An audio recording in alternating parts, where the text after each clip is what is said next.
Yan si boss lady namin. Sobrang bait, grabe. Di ko 'to pagpapalit. Ang ganda na, mabait pa, at napakaaga sa work. Yan yung kanyang bagong toy. Check-check siya ng mga surroundings bago magsimula ang araw. Siyempre sa office, eto rin yan, aliw na aliw siya sa bago niyang toy, yung bago niyang forklift. Tina-drive na yan.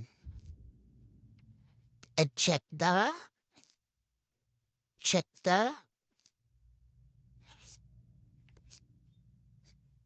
shut the nails. Kahit na ganyan ang trabaho niya, ang linis-linis sa kuko at saka sa kamay. Sa lahat actually.